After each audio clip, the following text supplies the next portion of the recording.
Ahora procederemos con la exposición de la señora Claudia de Camino Ferrario, quien nos hablará sobre el tamaño real de las economías de América Latina y el Caribe y sus precios relativos. ¿Ya? El currículum lo leerá nuestra secretaria Laura Schiaffino. Buenas noches. Claudia de Camino es economista y magíster en Economía de la Pontificia Universidad Católica de Chile. Se ha desempeñado por más de 30 años en las divisiones de Estadística y Desarrollo Económico de la CEPAL, encargada de la generación e integración de información estadística económica de los países de la región, como también del análisis de indicadores económicos a nivel global y regional. Participa en la elaboración de varios capítulos de documentos como son el Balance Preliminar y el Estudio Económico de América Latina y el Caribe. Actualmente se desempeña como jefe de la Unidad de Estadísticas Económicas de la División de Estadísticas de la CEPAL, a cargo de la compilación, armonización y difusión de los indicadores económicos de cuentas nacionales, sector externo y precios, como también la organización de actividades para el fortalecimiento de capacidades estadísticas en los países de la región. Durante su carrera profesional ha liderado distintos proyectos, como el programa de comparación internacional para los 33 países de la región que participan con CEPAL en el ciclo 2021, el desarrollo de una base de microdatos de encuestas económicas y el proyecto Sistema de Registros Estadísticos para la explotación de datos administrativos en los INES de Bolivia, Chile, Colombia y Perú. Ella es docente en varias universidades, como la Universidad Autónoma, Universidad Finisterra y la Universidad de Talca, impartiendo los ramos de macroeconomía y microeconomía.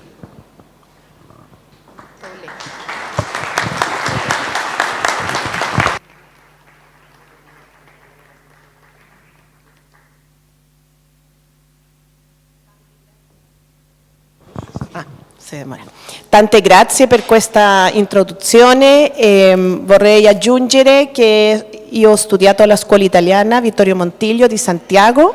Qua c'è un antico professore, maestro di scuola mio, e anche ci sono altri ex alunni della scuola, e anche mia mamma ha studiato alla scuola, e i miei fratelli che sono qua hanno studiato alla scuola, miei nipoti e i miei figli che sono anche qua. Così che grazie per questa introduzione e volevo ringraziare per l'invito a questa importante opportunità di condividere con voi alcuni aspetti di un lavoro che abbiamo fatto per 3 anni e che ora abbiamo finalmente i risultati che li presenterò in qualche momento. Così che parlerò in spagnolo, più facile, e grazie un'altra volta.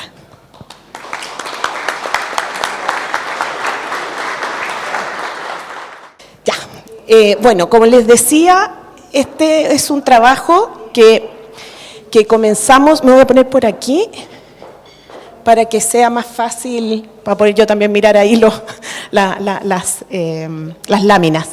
Este es un trabajo que hicimos los últimos años en la CEPAL para poder medir el tamaño de las economías y sus precios relativos. Y voy a ir, bueno, el contenido es explicarles un poco de qué se trata este trabajo que hicimos en la compilación y el cálculo de las paridades de poder adquisitivo, qué es lo que es este programa de comparación internacional en el que participamos, cómo se implementó en la región y por último, qué es lo que estamos haciendo ahora en este momento. Por favor. Gracias, Marina. Ahí va. Bueno, ¿por qué razón nos importa medir el tamaño de las economías? Nosotros estamos siempre acostumbrados a ver la tasa de crecimiento del PIB, del Producto Interno Bruto. Saqué esta lámina del Fondo Monetario porque la CEPAL la próxima semana va a sacar las proyecciones y no están embargadas y no puedo sacarlas yo, digamos, pero son bien parecidas. El tema es que nosotros estamos acostumbrados a ver el crecimiento en el mundo. Por ejemplo, los últimos 3 años el mundo creció al 3,3 en 2023, 3,2 en 2024 y en 2025 se espera un crecimiento de 3,3. América Latina, que está por ahí abajo, tiene un crecimiento de 2,3 en 2023, de 1,9 en 2024 y el año que viene, en 2025, de 2,7. Pero vemos también la zona del euro, ¿no es cierto?, con un crecimiento de 0,5 en 2023, 0,9 y 1,5. Claro, uno dice tasas de crecimiento pequeña, pero lo importante también es ver el nivel del producto de estos países, ¿no es cierto? No solamente cuánto crecen, sino el nivel. ¿Por qué? Porque nos va a dar idea del nivel de vida de sus habitantes. Entonces, por eso es importante medir el nivel de la economía, ¿ya? Y entonces, ¿qué es lo natural? Lo natural es tomar el producto de un país y dividirlo por el tipo de cambio. Pero ¿qué pasa? Hay veces que el tipo de cambio tiene movimientos muy abruptos porque hay un ataque especulativo, hay algunos efectos de la economía que tienen que ver con otros movimientos de capitales que no tienen que ver con el nivel real de la economía. Entonces, puede haber una devaluación muy grande, pero esa economía no ha bajado, sus habitantes no han rebajado su nivel de vida. Entonces, las paridades de poder adquisitivo lo que buscan es ver cuánta moneda de un país A se requiere para que tenga, digamos, el mismo poder adquisitivo de una unidad de moneda de un país B, ¿ya? Y en el proceso de conversión monetaria, porque finalmente es como un tipo de cambio esto, en el proceso de conversión monetaria también se pueden verificar o se pueden observar los precios relativos entre países, ¿ya? Gracias. Aquí unas fórmulas que se ven complicadas, pero no tienen nada de complicado. La paridad de poder adquisitivo se define como un producto I en un país K respecto a lo que cuesta ese mismo producto I en un país J, ¿ya? Y, por ejemplo, ustedes han escuchado hablar, me imagino, del índice Big Mac, digamos, que mide las paridades entre países con un producto que es el Big Mac de McDonald's. Esto lo inventó el Economist en el año 86 y en ese recuadrito chiquitito que puse ahí tenemos el valor de una hamburguesa Big Mac en enero del 2024 en Estados Unidos y en Chile. El Big Mac en Estados Unidos en enero de este año costaba $5,7 y en Chile esa misma hamburguesa Big Mac costaba $4,46. Si lo vemos en pesos, corresponde a 5.529 pesos de Estados Unidos, y 4.326 pesos en Chile, una Big Mac. Entonces, ¿qué es lo que es la paridad de poder adquisitivo? Es la relación que hay entre el precio de la Big Mac en Chile versus el precio de la Big Mac en Estados Unidos, cada uno en su moneda. ¿Ya? Entonces, la paridad de poder adquisitivo es 1 para Estados Unidos, porque es el país base, y 759 si yo divido, ¿cómo se llama? 5,7 partido por 4,46. ¿Ya? Entonces, perdón, es al revés. 4,46 dividido 5,7 porque Estados Unidos es el país de referencia, el país base. Pero el tipo de cambio en Chile, en ese mismo enero del 2024, era 970. Entonces, ahí uno ve que hay una especie no lo voy a llamar de desequilibrio porque no necesariamente es para medir desequilibrio, pero hay, en términos de poder adquisitivo, la moneda en Chile es más, o sea, se puede comprar más, ¿ya? Es más barato Chile. ¿Y cómo se puede ver eso? Con la fórmula que está abajo, el índice de nivel de precio. Y ese índice de nivel de precio, ¿qué es lo que hace? Toma la paridad de poder adquisitivo y la divide por el tipo de cambio. Entonces, en el caso que les acabo de mostrar, esa paridad entre el Big Mac en Estados Unidos, o sea, en Chile versus Estados Unidos, si yo divido eso por el tipo de cambio de Chile respecto a Estados Unidos, que es 970, me va a salir el índice de nivel de precios, que ven ahí que es 78%. Eso significa que Chile tiene un 22% más barato, porque si Estados Unidos es 100, Chile es 78. Entonces es más barato que Estados Unidos, medido con esta paridad de poder adquisitivo con base en el Big Mac. Sin embargo, las economías son mucho más complejas que eso. Hay una cantidad mucho mayor de productos y servicios, por ejemplo, de la salud, los medicamentos, una ida al doctor, la construcción, cuánto cuesta el cemento, cuánto cuesta la educación privada, la educación de las clases de inglés, por ejemplo, en un país. O sea, hay una cantidad muy grande de productos y servicios que entran en esta medición. Entonces, no solamente nos quedamos con un producto como es el Big Mac, que además puede tener algunos problemas, porque en algunos países el Big Mac puede ser un producto de lujo y en otros países no. Entonces, ahí pueden incidir también los precios, ¿ya? Por ejemplo, no sé, hay países donde países pobres, donde un Big Mac puede ser súper caro, porque es un producto de lujo. Entonces, no es tan buena la comparación si uno toma el famoso índice de Big Mac. Sin embargo, las paridades de poder adquisitivo abarcan una cantidad de productos mucho más grande que les voy a ir mostrando aquí a lo largo de la presentación. ¿Para qué se usan las paridades de poder adquisitivo? Bueno, se usan para muchas cosas. Una de ellas es para medir pobreza. El Banco Mundial define una línea de pobreza en base a las paridades de poder adquisitivo, que en marzo pasado las actualizó a 2,15 para nivel de extrema pobreza, 3,6 para pobreza media, digamos, y 6,5 para de pobreza, o sea, la línea de pobreza para $6,5. Siempre estamos refiriéndonos al dólar, pero medido en PPA.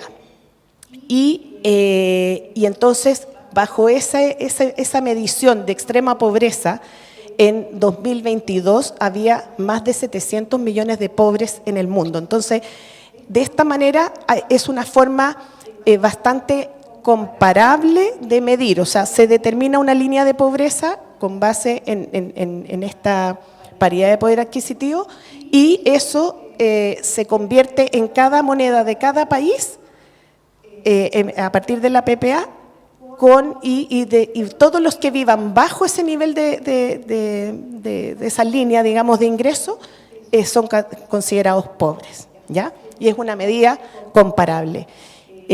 Lo que me faltó decirles es que son $2,15 diarios, ¿ya? Eso era importante. Para otra cosa también que se utiliza es para medir, por ejemplo, competitividad, porque ya vamos a ver que las paridades de poder adquisitivo muestran precios relativos, o sea, permiten tener precios relativos. Uno puede ver cuánto cuestan, por ejemplo, los medicamentos en un país en relación a otro, y si queremos hacer política pública, tal vez hay que mirar ahí, digamos, para poder fomentar o para poder que las personas tengan acceso a más bienes de salud. O también en términos del turismo, por ejemplo, si hay países que quieren enfocarse más en el turismo, pero todo lo que tiene que ver con alojamiento o con comida en restaurante o con transportes es muy caro, bueno, habrá que hacer algo ahí también para fomentarlo. Entonces, estas paridades de poder adquisitivo permiten tener una información un poquito más fina de aquellos precios relativos de los países. También se utiliza para, para medir, por ejemplo, los gastos en educación, como les decía, porque hay una serie de ítems relacionados con la educación, entonces también ahí uno puede enfocarse en la política pública de la educación, por ejemplo. Gracias, Marina. ¿Quiénes utilizan esto? Bueno, son las organizaciones internacionales para poder hacer todos estos estudios, los que están a cargo de la política pública para formular políticas públicas, la academia, el sector privado, como les decía, las cámaras de comercio, por ejemplo, pueden mirar esta información para poder focalizar ahí o intencionar algunos negocios, algunas posibilidades de poder crecer por algunas de estas actividades. Gracias, Marina. Aquí voy a pasar más o menos rápido. Voy a pasar más o menos rápido porque ¿para qué se usan? Bueno, ya un poco se los comenté, para hacer comparaciones espaciales y no especiales, porque una vez cuando mandé un paper con esto me dijeron, ¿está bien que diga espacial? Claro, porque se trata de comparar geográficamente, digamos, ¿ya?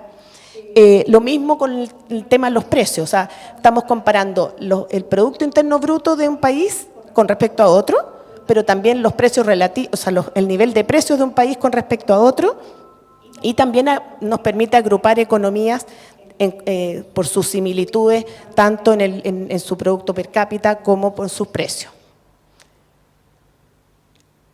Después hay que tener un poquito más de cuidado para hacer análisis histórico, porque hay que definir ahí cuáles son las canastas a lo largo del tiempo. En fin, esto es un poquito técnico, pero sí se pueden utilizar como deflactores para otros tipos de bienes parecidos, similares, pero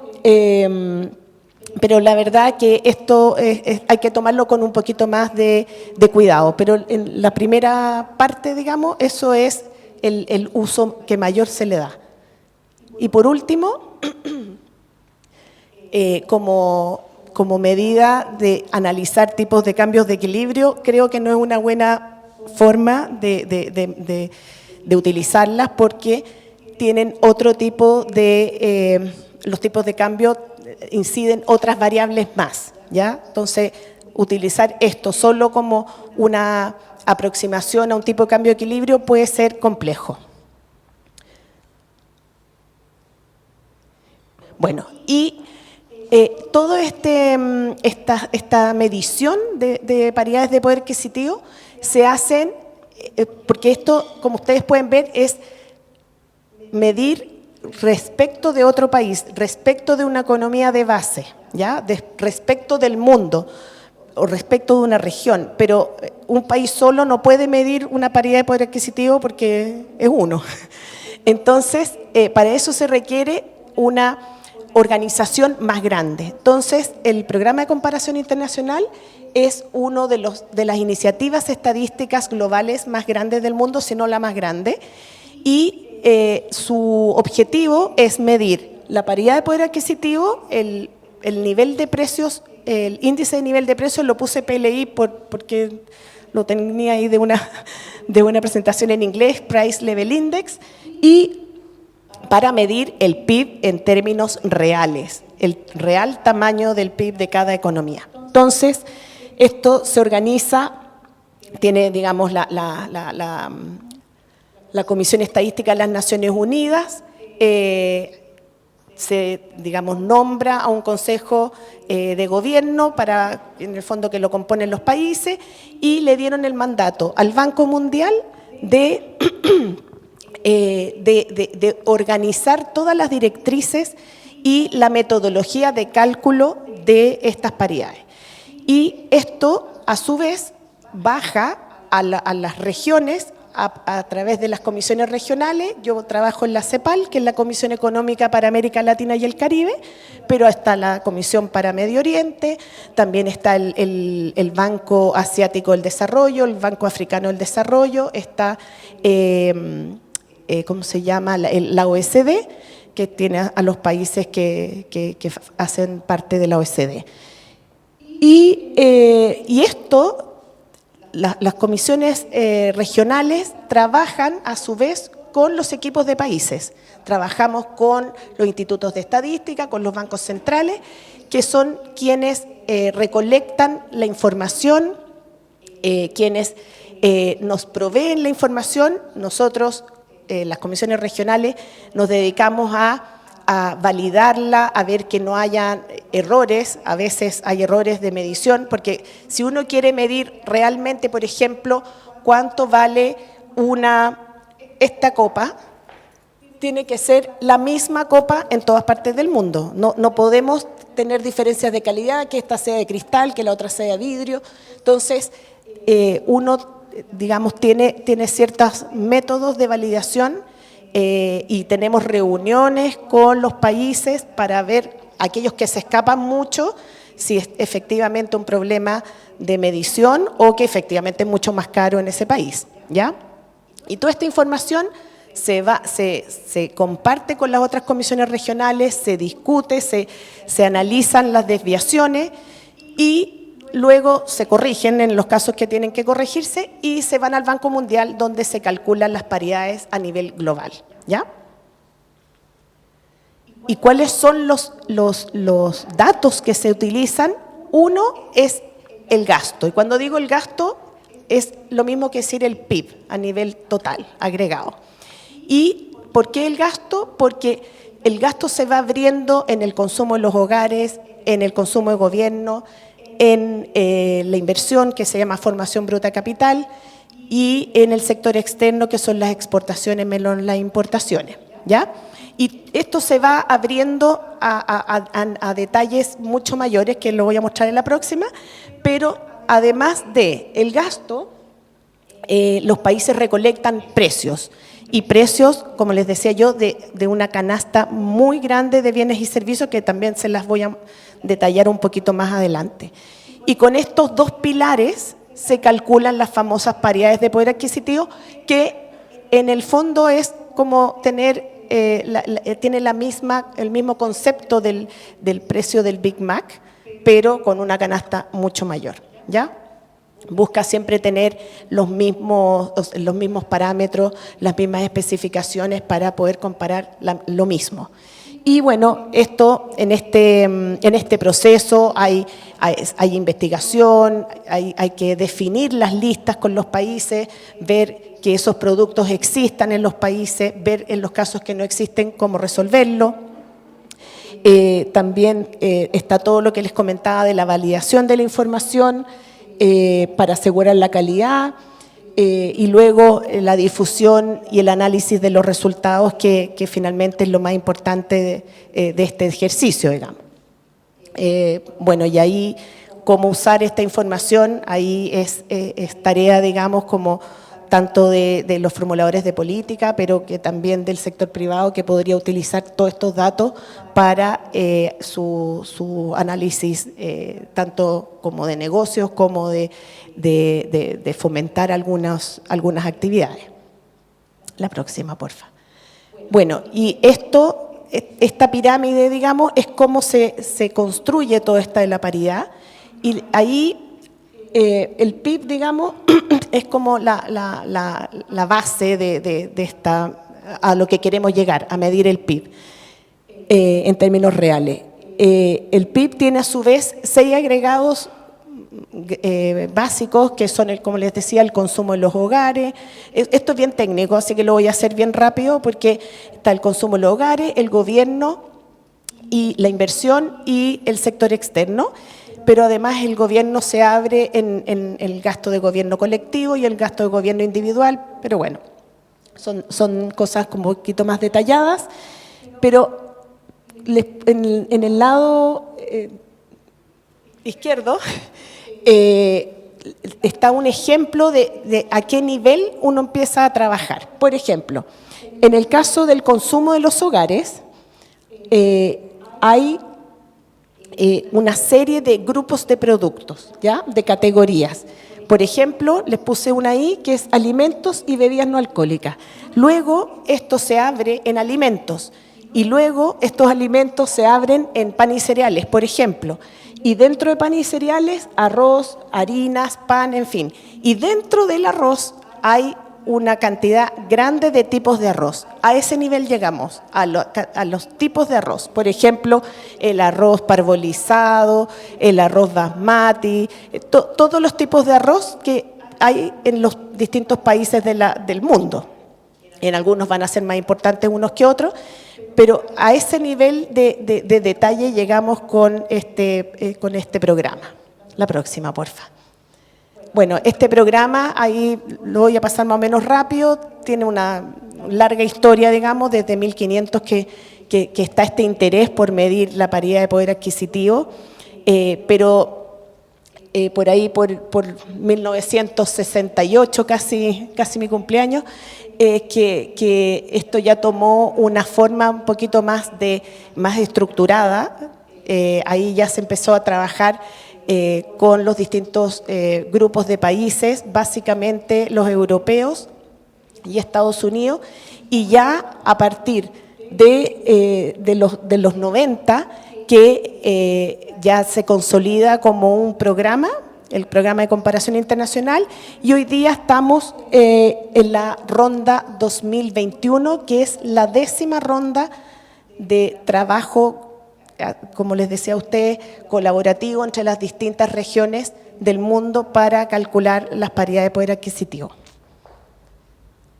Más o menos la evolución de los países participantes, como ustedes pueden ver, a partir del 2005, que esto ya comprende una cantidad de países mucho más grande. En 2011 fue el año en que más países participaron, y en 2017 y 2021 más o menos tenemos la misma cantidad de países, que son 176. Para aquellos países que no participan, se hace una medición, una estimación econométrica que no necesariamente es tan cercana a la realidad de los países. Por eso que es bueno que los países participen, para que realmente la información que sale de esto, el resultado, lo represente. La próxima. En América Latina, en 2021, nosotros trabajamos con 32 países. Ahí en la presentación decía 33, pero se nos bajó Haití, por las razones obvias. Pero trabajamos con 32 países, ¿ya? 13 de América Latina, 19 del Caribe, y esto da un total de 32. La próxima, porfa. Y aquí está un poco lo que yo les quería contar de la cantidad de ítems que se levantaron durante este ciclo 2021. 823 ítems que se reparten entre ítems de construcción, por ejemplo, el cemento, el petróleo para los motores, ¿qué más? Bueno, hay una serie de ítems que tienen que ver con la construcción. Yo no soy muy experta, pero las tuberías, en fin, todos los productos, no sé si todos, pero una canasta bastante representativa de insumos para la construcción. Después teníamos 7 ítems de educación que comprendían la educación universitaria, la educación primaria, la educación secundaria en cada país, ¿ya? Educación privada. Después tenemos 34 ítems de gobierno, que aquí básicamente se recolecta la remuneración de gobierno en los distintos países del mundo para distintos puestos que son comparables. Por ejemplo, un director de hospital, un profesor de escuela, en fin, tienen unas ciertas características que todos tienen que cumplir, pero son remuneraciones de trabajos o de empleos comparables, ¿ya? Y luego tenemos 510 productos del consumo en los hogares, que ahí, como les decía, es muy, muy intenso desde alimentos y bebidas, como vieron ahí, pero también ropa, transporte, la vivienda, cuánto gastan en agua, el tema de la electricidad doméstica, en fin, hay una cantidad enorme hasta de mascotas, el alimento de las mascotas, la visita al veterinario, todo lo que gastan los hogares está más o menos representado en estos 510 productos. Y luego tenemos 202 ítems de maquinaria y equipo, y ahí tenemos desde las herramientas básicas como un taladro, cosas así, como también tractores y otro tipo de productos que son para la agricultura o para actividades específicas. Ahí, una anécdota, es re complicado en el Caribe porque no tienen orugas o ese tipo de producto, entonces nos preguntaban, ¿y cómo lo hacemos? Bueno, pregunta si es que lo podrías importar, ¿cuánto te costaría aquí en la isla este producto importado? Y por último, los alquileres. Aquí también se recolectan precios de los alquileres de un departamento de 2, 3 dormitorios, X metros cuadrados, casas aisladas, casas pareadas. Aquí hay un montón de ítems referidos al alquiler de vivienda, ¿ya? Así que para que vean que esto va mucho más allá del famoso Big Mac. En cuentas nacionales también se recolecta información detallada del gasto, como les mostraba, el gasto llega hasta el nivel del encabezado básico, que son 155 encabezados básicos, y es un nivel de detalle bastante fino, que los países en general no publican, pero que son necesarios para poder hacer, estos son los ponderadores que luego ponderan los precios. Entonces, por eso es que son importantes tener una información de cuentas nacionales muy detallada. Bueno, nosotros difundimos esta información, el Banco Mundial, les puse ahí una foto ahí de una de las páginas del Banco Mundial, pero la CEPAL también publica la información con los resultados. También tenemos publicaciones donde, digamos, documentamos cómo hacemos este trabajo y donde también publicamos los resultados, y ahora estamos trabajando en la publicación de los resultados 2021. Bueno, y ahora lo más interesante, creo yo, aquí tenemos el resultado del ciclo 2021, la economía mundial alcanzaba 152.4 billones de dólares, ¿ya? Que se repartían el 32% en Asia del Este y el Pacífico, donde China tenía el 18,9% de la participación del PIB mundial, el mayor. O sea, China es el país más grande del mundo y lo sigue Estados Unidos, ¿ya? Japón un 3,6%, luego viene Europa y Asia Central con 25,6% del PIB mundial y 12,6% de la población. Esto es importante que lo analicen porque vamos a ir viendo las regiones que no siempre es así. Aquí dentro de Europa, la Federación Rusa es la economía más grande, con 3,7% del PIB mundial, y le sigue Alemania con 3,3% del PIB mundial. Después viene América del Norte, donde está Estados Unidos y Canadá, y ahí Estados Unidos cuenta con el 15,8% del PIB mundial, y en estas dos regiones, o sea, estos dos países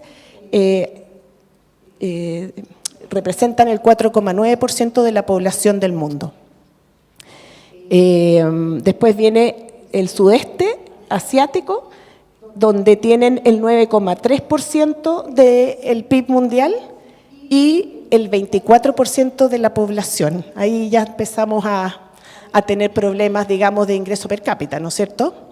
Y ahí la India es el país más grande de esta región, con 7,9% del PIB mundial. Después sigue América Latina, nuestra región, que ahí estamos un poquito más balanceados, tenemos el 8% de la población y el 7,3% del PIB mundial, donde Brasil es el país más grande, con un 2,4% del PIB mundial. Y después seguimos con África del Norte y el Medio Oriente, donde Egipto es el país más grande con el 1,2% y tienen también balanceado 4,8% de la población y 4,8% del PIB. Y por último está África subsahariana con un 3,5% del PIB mundial y un 15,8% de la población. Así es que también ahí el PIB per cápita es harto más bajo. Nigeria es el país más grande con un 0,8, pero hay países que tienen un PIB muy pequeño en África. Gracias. Aquí haciendo un zoom en América Latina y el Caribe, habíamos visto que América Latina representaba el 7,3% del PIB mundial. Bueno, dentro de América Latina, si lo tomamos como un todo, Brasil es el más grande con un 33%, México 24%, Argentina 11%, Colombia 8%, Chile 5%, bueno, y ahí se van repartiendo después la participación dentro del PIB, economías más pequeñas. La próxima. Bueno, y esta es una de las láminas para mi gusto más importantes porque aquí uno puede ver y realmente darse cuenta de las diferencias que hay en medir el Producto Interno Bruto o el ingreso de un país per cápita con tipo de cambio y con paridad de poder adquisitivo. Por ejemplo, la línea café está medida, o sea, la barrita café está medida por poder de paridad, paridad de poder adquisitivo, perdón. Y la línea azul está medido por tipo de cambio. Entonces, por ejemplo, tenemos que Chile y Trinidad y Tobago tienen el mismo nivel de PIB per cápita medido por tipo de cambio, pero Chile tiene un PIB per cápita más alto si se mide por paridad de poder adquisitivo, ¿ya? Hay otros países, por ejemplo, Perú tiene un PIB per cápita más grande que Colombia, medido por tipo de cambio, pero medido por paridad de poder adquisitivo más pequeño. Entonces, no siempre dos países que tengan el mismo PIB per cápita medido en dólares van a tener el mismo ingreso per cápita o PIB per cápita medido en paridades de poder adquisitivo porque hay países donde es más barato y puedes comprar más. Y eso es lo que refleja este ejemplo, digamos, esta lámina. Y, por ejemplo, en el mundo, en 2021, el promedio del PIB per cápita era $20.200 dólares por persona. Y ahí ustedes pueden ver qué países están por sobre o están por debajo de ese promedio mundial. ¿Ya? Ahí hay un par de islas que son Bermudas y Islas Caimán que tienen un PIB per cápita gigante, pero recordemos que estas islas tienen una población muy pequeñita, entonces no son tan representativas, ¿ya? Pero países más grandes como Panamá, que están ahí, Uruguay, Chile, igual tienen un PIB per cápita más alto que el promedio mundial, ¿ya? Este es un gráfico porque nosotros vimos a nivel de PIB completo, pero el PIB se compone del consumo, del gasto de gobierno y de la formación bruta de capital. Aquí mi hijo me va a matar porque las letras están muy chiquititas. Pero el primero es el Producto Interno, el segundo es el consumo individual, el tercero es el gasto de gobierno y el cuarto es la formación bruta de capital, que es la inversión, ya lo que se conoce como la inversión. Entonces ahí ustedes pueden ver cuánto gasta cada país por persona en los distintos componentes. Por ejemplo, en el tema del consumo de los hogares, tenemos varios países de la región que superan el promedio mundial de 100, ¿ya? Esto es un índice, por lo tanto está con base 100. Pero sin embargo, si uno se va a mirar la inversión, ahí uno ve que casi todos los países de la región están por debajo del promedio mundial. Y en el gasto de gobierno, bueno, eso es más variado, digamos. Pero ahí uno ve cómo en América Latina y el Caribe, bueno, esta es América Latina porque en la otra lámina viene el Caribe, la inversión como por persona, digamos, con respecto al mundo, al promedio mundial, estamos un poquito por debajo. ¿Ya? La próxima.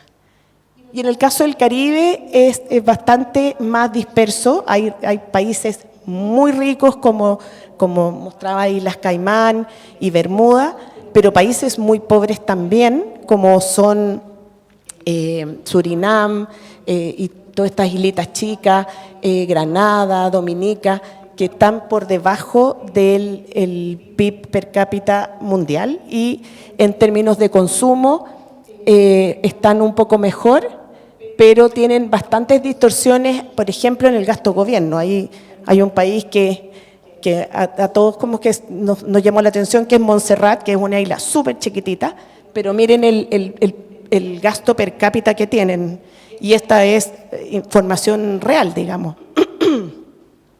La próxima, porfa. Bueno, ¿y por qué razón las paridades de poder adquisitivo son tan dispares? Tienen que ver con los precios relativos, ¿ya? Con el índice de nivel de precios de la región, que es 71,1, respecto del mundo. El mundo es 100, ¿ya?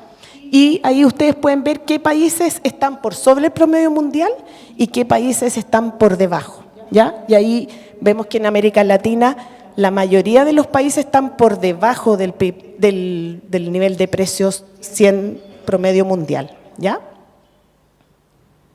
Bueno, y en esta gráfica que está un poquito achoclonada, traté de juntar todo. El tamaño de la economía, que es el globo, el PIB per cápita, que ubica desde, digamos, en el eje horizontal, y en el eje vertical está el índice de nivel de precio. Entonces, ¿cuál es el peor de los mundos? Los países que tienen un PIB per cápita más chico que el promedio mundial y un nivel de precios más alto que el promedio, ¿ya? Y ahí tenemos algunos países, está Granada y Curazao. ¿Y cuáles son los países que están como mejor? Son los que tienen un PIB per cápita sobre el promedio, sobre esa línea azul, digamos a la derecha, ¿sí? Y que tienen un nivel de precios más bajo que el 100, que es del mundo, ¿ya? Y ahí tenemos el caso de Chile, de Panamá, de Argentina, que están, digamos, con un índice de precios más bajo que el promedio mundial, pero con un PIB per cápita promedio más alto que el PIB mundial.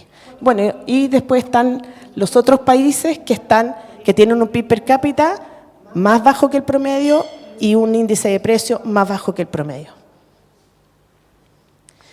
Bueno, y estos índices de precio, al igual que el PIB, se pueden abrir por componente. Entonces tenemos que el nivel de precios de la región era 71,1 para el PIB total, pero eso no se reparte de la misma manera en los distintos componentes del gasto. En el consumo tenemos que es aún más bajo el promedio de la región respecto del mundo, pero en la formación bruta de capital, que es la inversión, los bienes de inversión, la maquinaria, lo que les decía, la construcción, todo eso, es un poco más caro que el promedio de la región de todo el PIB, y el consumo de gobierno, que se mide por las remuneraciones de gobierno, es bastante más bajo que el promedio del mundo. Y aquí también esto se lo mostramos a nivel regional, pero también se puede ir país por país. Aquí tenemos, por ejemplo, en el caso de Uruguay, ¿se acuerdan que era de los países más caros de la región después de Islas Caimán y Bermuda? Bueno, en el caso de Uruguay es más caro, digamos, en promedio, pero lo más caro en Uruguay es el gasto en inversión. Eso, los bienes de inversión son los más caros relativamente respecto de los otros bienes, ¿ya? Y quería ver a Chile. Bueno, Chile es más o menos, tiene un índice de precios en el consumo de los hogares bien parecido al PIB total, pero también los bienes de inversión, las maquinarias, todo lo que es la construcción, es más caro que o sea, en términos relativos, más alto que el PIB total, ¿ya? Bueno, y aquí esto también es un poquito más complejo porque el Caribe, además, como yo les decía, todo es importado. Ellos tienen muy poca producción doméstica, entonces los precios de ellos están bastante influenciados, digamos, por los costos de transporte también que llegan para llegar a las islas, ¿ya? Entonces, aquí tenemos que los precios tanto del consumo de los hogares como del gasto de gobierno, como de la inversión, son bastante altos en algunos países y en algunos otros que son como Surinam, que son países que no son islas, que están considerados dentro del Caribe, pero no son islas, tienen precios más bajitos como es Surinam. La siguiente, por favor.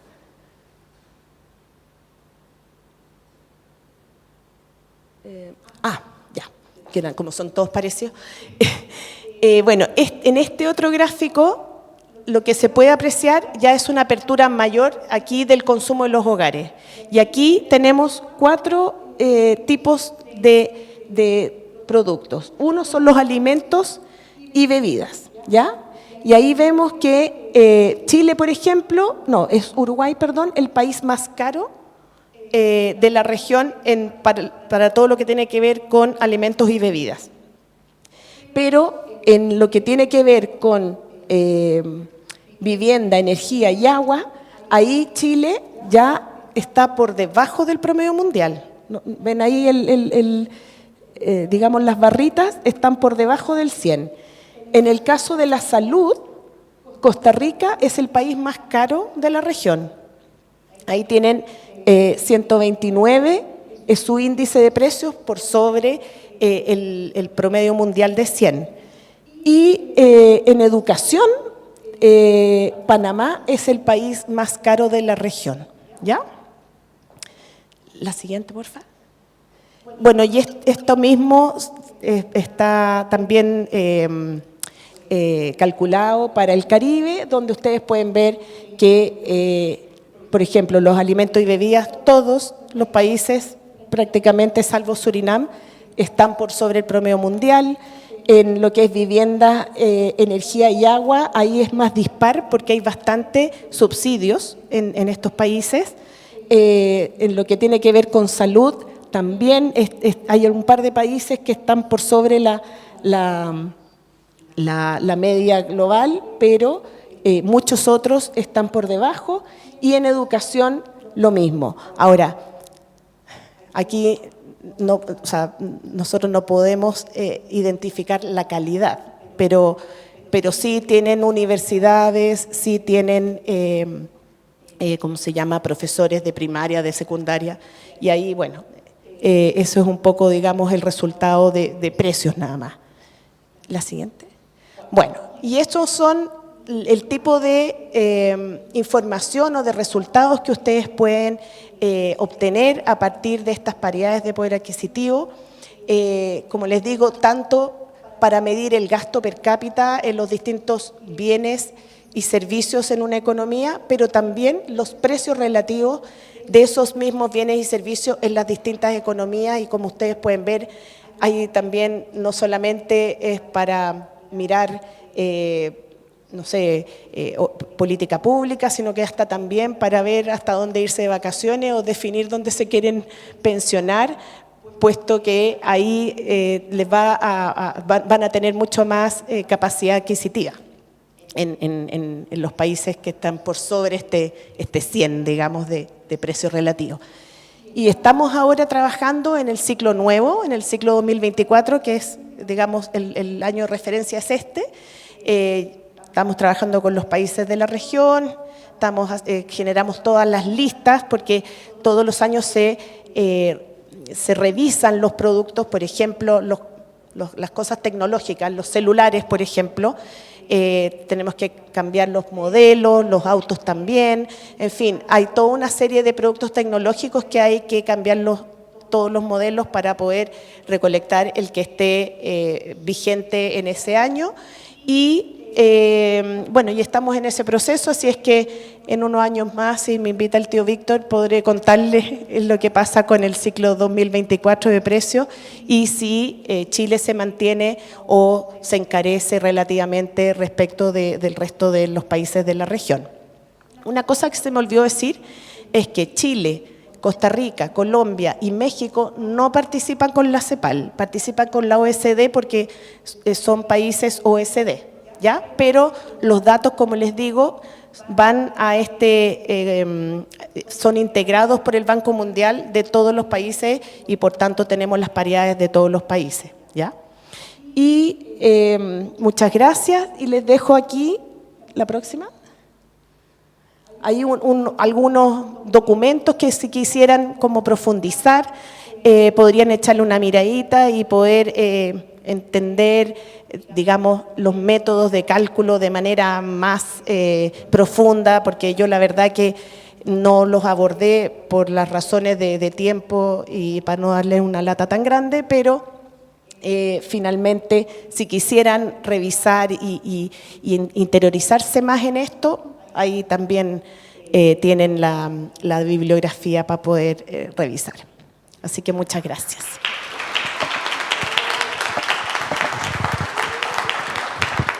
¿Alguna pregunta por acá? Hola, le quería preguntar, hay una serie de estudios que son sumamente interesantes que relacionan el GPD de los países en relación con el coeficiente intelectual de su población. Y en cierta medida eso está vinculado al factor cultural. Es interesante el estudio, después les puedo contar algo más. Se ha hecho para América Latina, porque el que conozco yo es a nivel mundial. Y Chile, hay dos países que se escapan de la curva. Emiratos Árabes y Chile. Porque es una linealidad. O sea, en la medida que aumenta el GDP, aumenta el nivel cultural y por lo tanto medido en términos de IQ, coeficiente intelectual. Y en ese sentido es interesante por qué Chile y por qué los Emiratos Árabes.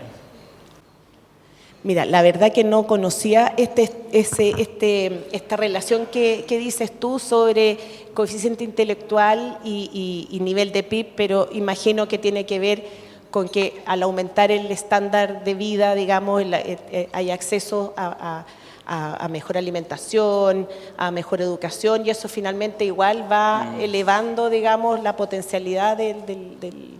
Pero, por ejemplo, por otro lado, ¿qué relación hay entre el GDP del país en relación con la inversión en ciencia y tecnología? Bueno, eso es algo que también se puede obtener, digamos, de este tipo de estudios, porque uno trabaja con un nivel de PIB muy abierto. Ahora, esto está medido básicamente en lo que tiene que ver con el gasto, pero si uno se va a la actividad, por actividad, también uno podría obtener, digamos, gasto en ciencia y tecnología por país. Sí, y es algo que sí se calcula y hay países como Chile que lo tiene bastante bajo supuestamente por lo que se dice, digamos. Muy sí. bien, pues muchas gracias. No, gracias a usted.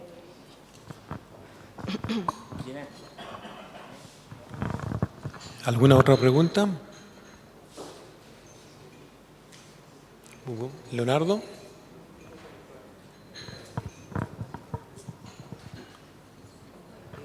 Puntualmente, estas cuatro variables del gasto, la inversión, del gasto individual, gasto de gobierno, con estas cuatro variables se puede inferir los índices de desigualdad o de igualdad, como quieras llamarle. Es que esto se demora un poquito en salir el audio.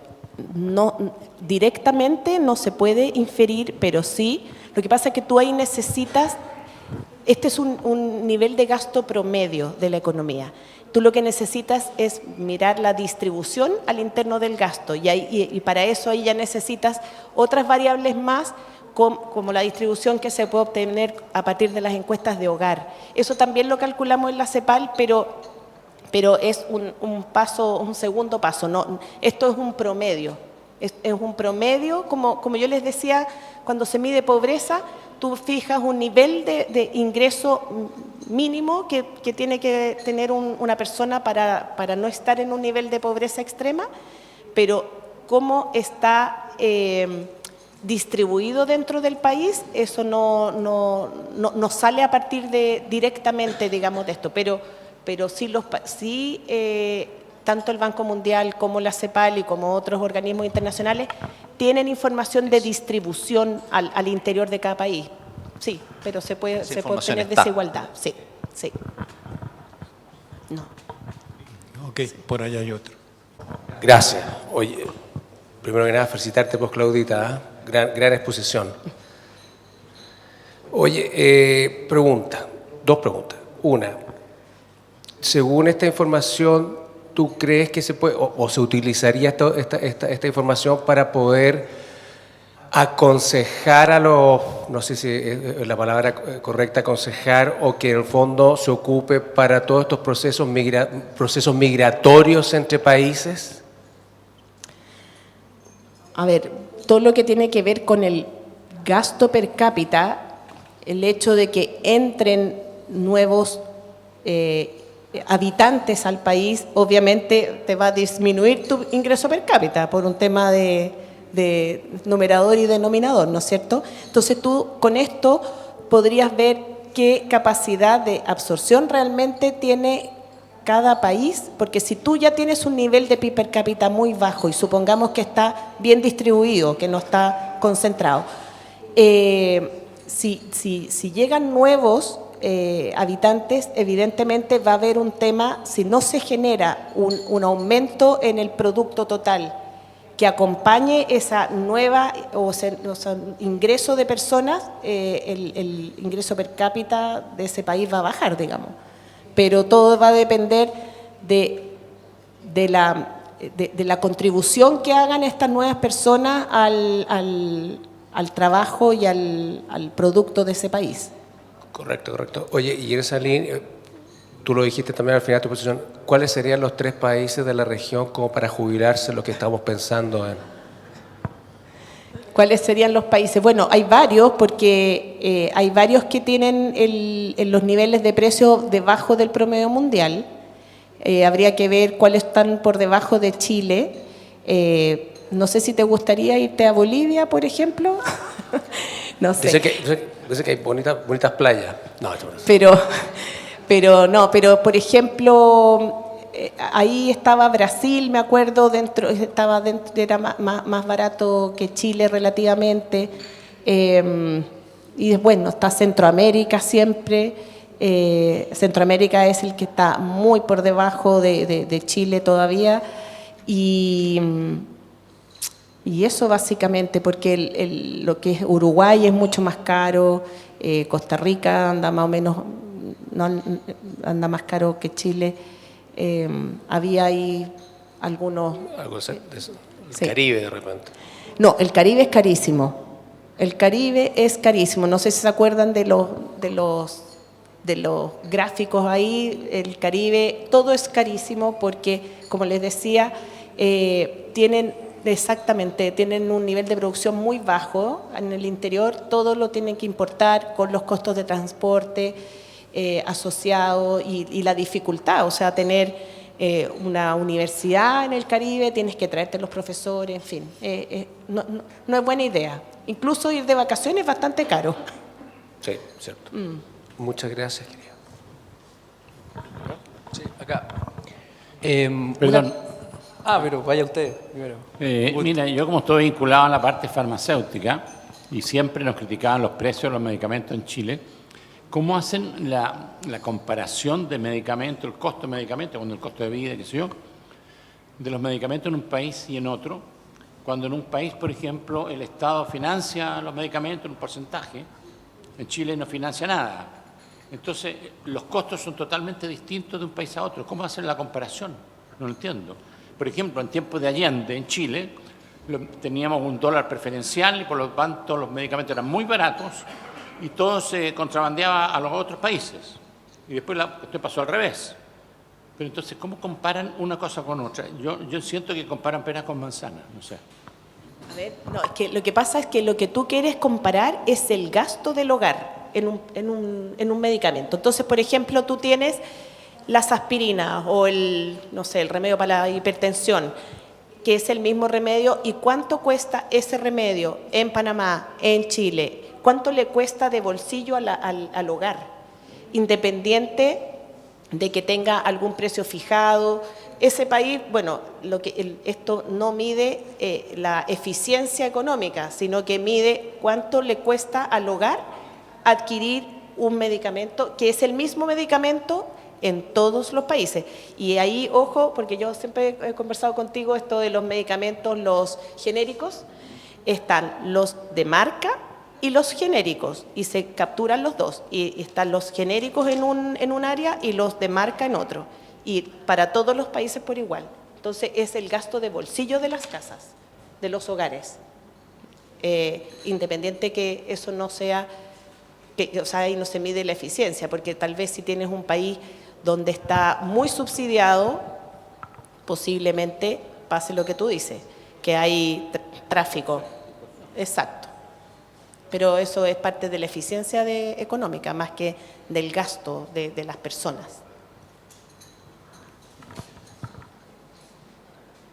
Bueno, más que nada es una consulta tengo una curiosidad sobre y antes que nada, muy buena la presentación, muchas gracias. Y los resultados que ha dado, tanto los índices que se dan con el programa de comparación internacional, durante los últimos años, pongámosle la última década, ya que igual se vio en la última década como que fue el 2020, no sé si fue el 2021, que fue cuando hubo mayor participación de países en este 2011. Claro, en estos que fueron 39, ¿no? Algo así, ¿no? 39 países, cuando fue bueno, y si estos datos, ¿cómo ha sido la reacción de los países a partir de estas informaciones? ¿Hay un caso que pueda destacar de cómo es que se haya implementado el resultado que se da aquí? Y en políticas, por ejemplo, cuando se ve, no sé, cuando un país ve que un año el gasto de inversión es más alto que por ejemplo, como pasó en Uruguay, que el gasto de inversión era más alto que el PIB en general de América Latina y el mundial. No sé, un ejemplo de la aplicación. Bueno, en realidad los países, digamos, esta información la utilizan en varios ámbitos de cosas, digamos. O sea, por ejemplo, cuando quieren promover el turismo, por ejemplo, o esto mismo que estamos hablando de la industria farmacéutica, esos son como usos para la política como más sectorial, ¿no es cierto? Pero también los países pueden, ¿cómo se dice?, optar a créditos de la banca internacional a partir de su ingreso per cápita medido en paridad de poder adquisitivo. Y ahí se ponen bien, ¿cómo decirlo?, bien susceptibles a que no quieren aparecer con un ingreso per cápita muy alto para poder tener un mayor acceso a préstamos. Y eso muchos países están siempre muy pendientes de su nivel de ingreso per cápita que obtienen. Sí. Ahí tal vez Patricio, que trabajó en el BID, pueda contarles cómo se manejan los créditos ahí multilaterales. Muchas gracias. ¿Alguien tiene más preguntas? Me gustaría saber cuáles son como los márgenes de tiempo, porque entiendo que estos índices se van formulando o se van estudiando año a año, pero ¿cuáles son los márgenes de tiempo en términos generales en que se pueden vislumbrar grandes cambios, o sea, que uno diga aquí hay un antes o un después. Estoy pensando en cuáles son los fenómenos que podrían influir como de manera importante o radical. Por ejemplo, teniendo en consideración la pandemia o fenómenos naturales tremendos que han ocurrido en el último tiempo. Bueno, muy buena tu pregunta, la verdad. De hecho, este ciclo 2021 fue súper complejo por el tema de la pandemia, porque el ciclo estaba previsto para hacerse en 2020, pero con todo el tema de los cierres de países, de establecimiento, en fin, se postergó al 2021. Y ahí digamos, el gasto en los países fue muy atípico. O sea, los países empezaron a gastar más en productos y servicios donde no gastaban antes. Todo lo que tiene que ver con salud fue mucho más fuerte que en años anteriores. Entonces, eso igual, creo yo que estos resultados no son tan representativos de una serie histórica, porque tuvo justo, digamos, casi que en el eje del año de referencia la pandemia. Entonces, yo creo que en este ciclo 2024 que estamos viendo ahora, vamos a ver el gasto en ciertos productos que va a ser distinto a lo que estamos mirando ahora.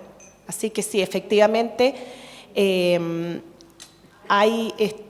se notó mucho esta estructura tan distinta entre el ciclo último que había sido 2017 versus este. Así es que sí. Bueno, más que pregunta, quería yo felicitar a Claudia por la habilidad para traernos un tema, digamos, tan árido y hacerlo ameno. La verdad que la felicito, yo no podría hacerlo como lo hizo ella. Mi pregunta va, digamos, un poquito más hacia la cocina, si se puede llamar.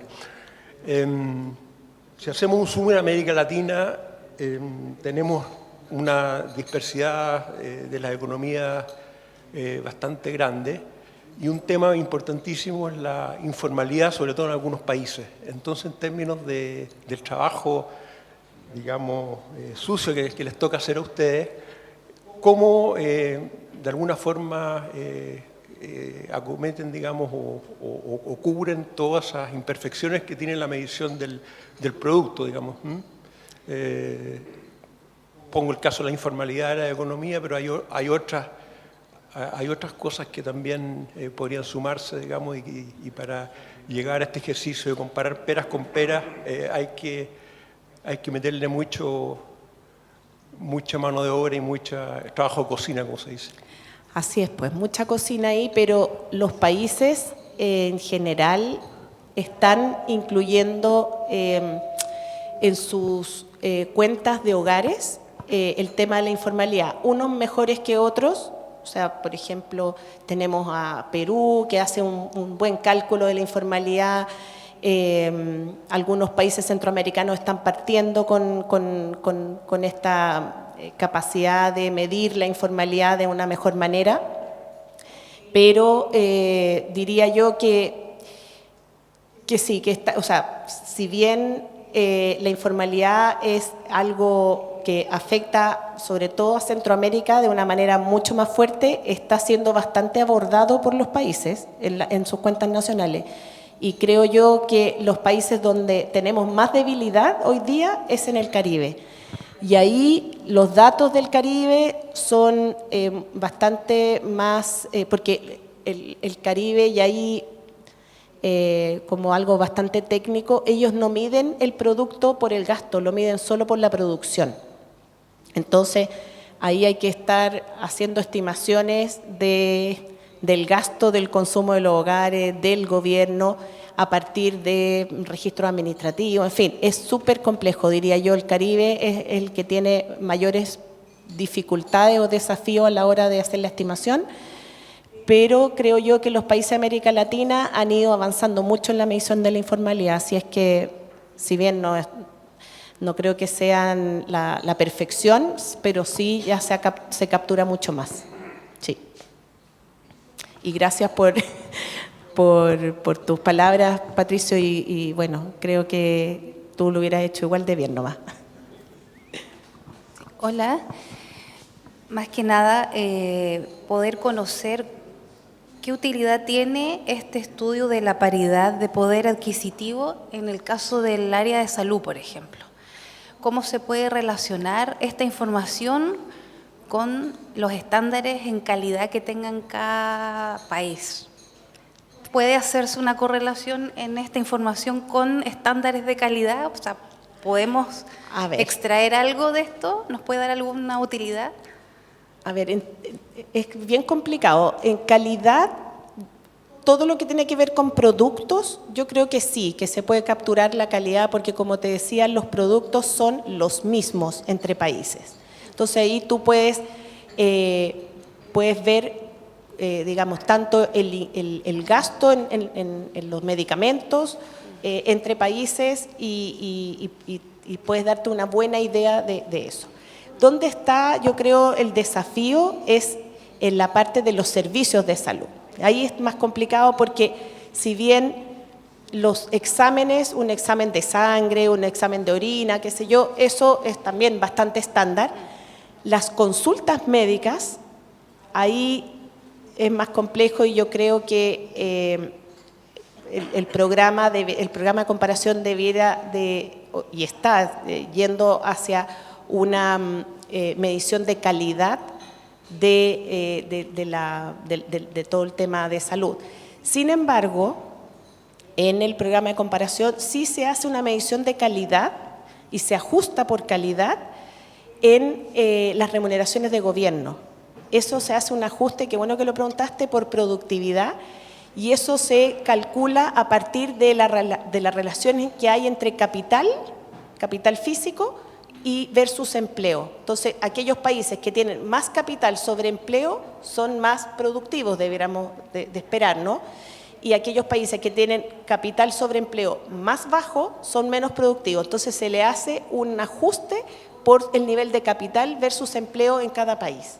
Así que con eso se resuelve en alguna medida los temas de calidad en la parte de los servicios. Pero en la parte de los productos, te diría, porque como es la misma marca o el mismo tipo de producto, ahí no hay tantas diferencias de calidad. Entiendo. Gracias. Hola, ¿qué tal? Buenas noches. Quisiera consultar si es que en el tratamiento de los datos que ustedes investigan, ¿tienen considerado utilizar la IA como para tener modelos predictivos y así hacer comparaciones de lo que realmente ustedes determinan por cada ciclo a lo que este modelo predictivo podría dar como un resultado validado? A ver, cada vez se va incorporando mayor tecnología, mayor, digamos, se incorporan a los modelos matemáticos, digamos, mayor ciencia de datos, digamos, pero donde se está haciendo bastante desarrollo es en la captura de información a partir de, por ejemplo, el web scraping o otras técnicas bastante más modernas, que no es ir a levantar el precio como hacen los INE, digamos, que van y recolectan el precio. No, tomar precios ya a partir de la web, digamos, o a partir de registros administrativos con grandes bases de información. Por ejemplo, los supermercados tienen algo que se llama, que entregan unos archivos a los institutos de estadística repletos de todas las transacciones que hicieron de los distintos productos. Entonces, toda esta tecnología, te diría yo, que se está abordando más desde la recolección de la información, que eso toma mucho tiempo y es muy costosa. Entonces, toda la IA, creo yo, está más, porque los cálculos son más o menos estándares, o sea, no son tan complejos. Lo más complejo es la captura de la información. Y ahí sí se está innovando, digamos, con nuevas tecnologías. Sí. Ok, sí, súper claro. O sea, entendido que la limpieza de los datos toma aproximadamente el 90% del tiempo requerido como para dar una respuesta con una incertidumbre alta. Así que no, bien, súper, muchas gracias. A ti. Claudia, te felicito con la presentación, pero quisiera hacerte una consulta. ¿Cómo se contabilizan las remesas al exterior de los trabajadores que no están en trabajo formal, que deben sumar de 80 a 100 millones de dólares al mes? Porque no está contabilizada en el Banco Central, porque eso lo mandan Sí, las remesas vía Bitcoin. Están contabilizadas. Lo que pasa es que todo lo que tiene que ver con las transacciones de los residentes con el exterior se miden a partir de la balanza de pagos. Ahí hay una contabilización de las remesas, ¿no es cierto? Y luego en las cuentas nacionales, que es digamos el pilar del gasto que yo les mostraba, a partir del, como que de acá salen los ponderadores para los precios. Las remesas hacen parte también del consumo de los hogares finalmente, o sea, parte del ingreso, ¿no es cierto? Sí, pero ¿cómo se mide? Porque ellos lo hacen a través del Bitcoin, no a través de las entidades reguladas. El Bitcoin, si bien ha ido creciendo, todavía es un porcentaje muy pequeño de las transacciones de un país, muy pequeño. O sea, en el gasto de los hogares, no sé las cifras, pero alguna vez vi que no superaba el 3%, 2%, es muy pequeño por ahora. Ya, y una segunda pregunta. Presentaste ahí el gasto que tienen los gobiernos, que eran 34 ítems, en los cuales salían los jefes de servicio. Sí. ¿Cómo están comparados nuestros diputados, senadores con el resto de la región? Ya, lo que pasa es que no tenemos ese empleo, digamos, esa categoría no está, sino que está. Hay tres categorías básicas. Una es la salud, otra la educación y otra el colectivo que hay en los ministerios. Se mide, por ejemplo, un estadístico, un informático, pero no el ministro, porque eso tú sabes bastante mejor que es bastante variable. No le conviene a los países, claro. No son nada de Gracias. Sí, pero no se consideran los ministros, porque además no son tan representativos del volumen de empleo de un país, digamos, porque finalmente, claro, tú puedes tener ministros o diputados que tengan una remuneración muy alta, pero no así los que trabajan en el ministerio o los que trabajan en la salud pública o en la educación pública. Entonces, ese es un elemento que no se considera, pero sí por volumen las otras áreas. Ok, agradecemos la presentación de Claudia, la cual se dio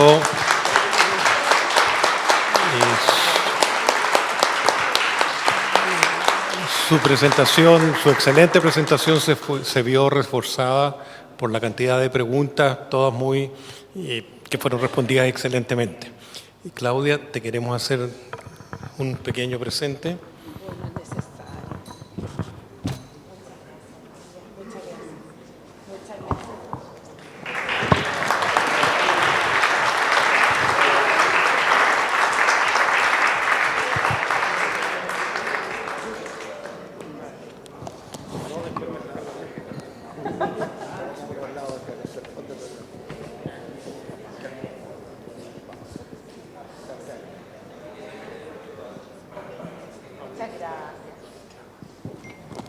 Bueno, muchísimas gracias por por estas flores tan bonitas. Y bueno, y por toda la atención, las preguntas. La verdad que para mí es muy motivante escuchar que les interesó el tema y esperamos poder traer algún otro trabajo interesante para ustedes. Así que gracias, tío Víctor, gracias a todos los organizadores del POI y bueno, nos veremos pronto si Dios quiere.